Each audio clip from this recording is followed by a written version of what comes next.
13 যমজের একজন করে 13 জনকে এবার ভর্তি করেনি রাজধানীর ভিকারুননিসা নূর স্কুল। তারা বলছে, মাধ্যমিক ও উচ্চশিক্ষা অধিদপ্তর মাউশির নির্দেশনার কারণেই এবার তা করা সম্ভব হয়নি। আর মাউশি বলছে, লটারিতে ভর্তিতে সহোদররা বা যমজ কোটা পূরণের পর ম্যানুয়ালি কাউকে আর ভর্তির সুযোগ নেই।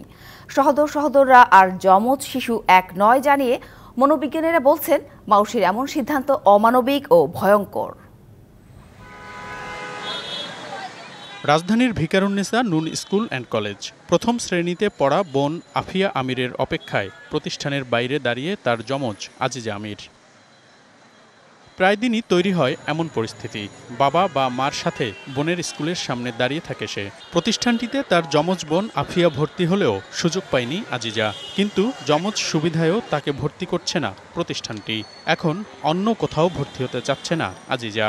প্রিন্সিপালকে যখন জানাইছি তখন বলছে যে আমরা এটা আপনার নিব করে আজ মে মাসের আজ 5 তারিখ হয়ে যায়, কিন্তু আমরা কোনো পাচ্ছি না, যার জন্য আমরা খুব টেনশনে আছি। একে কোথাও ভর্তি করতে চাইলে এ বলে কি যে না, ওকে নিয়ে আসো, তারপরে আমি ভর্তি হব ওর সাথে। এ কোথাও ভর্তি হতে চাচ্ছে না, আবার আসলে ওর সাথে করে নিয়ে আসা লাগে। এবছর এমন 13 যমজকে ভর্তি করেনি ভিকারুননিসা নুন স্কুল অ্যান্ড কলেজ, যদিও তাদের যমজরা লটারিতে ভর্তির সুযোগ পেয়েছে। প্রতিষ্ঠানটির অধ্যক্ষ বলছেন, মাউশির নির্দেশনা অনুযায়ী ভর্তি করা হয়নি তাদের।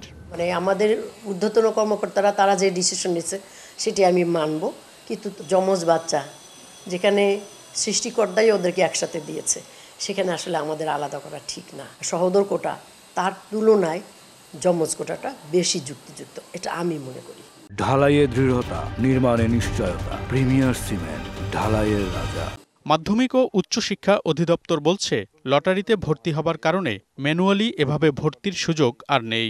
5% কোটা ছিল সহোদরা এবং টুইন বা যমজ বেবিদের জন্য। অনলাইনে ভর্তির সময় একই সময়, এর থেকে পৃথক সময়ে অথবা ম্যানুয়াল ভর্তির কোনো সুযোগ তাদের নেই। ভালো কিছু করার আছে কিনা আমরা কর্তৃপক্ষের সাথে কথা বলব।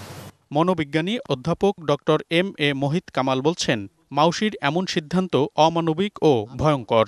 এটি একটি নিষ্ঠুর এবং অমানবিক সিদ্ধান্ত হয়েছে। সহোদর আর টুইন এক জিনিস নয়, এটা আমাদেরকে মাথায় রাখতে হবে। হার্ট টু হার্ট যে বন্ধন, মায়ার যে বন্ধন, এটা জেনেটিক কোড দ্বারা সুরক্ষিত।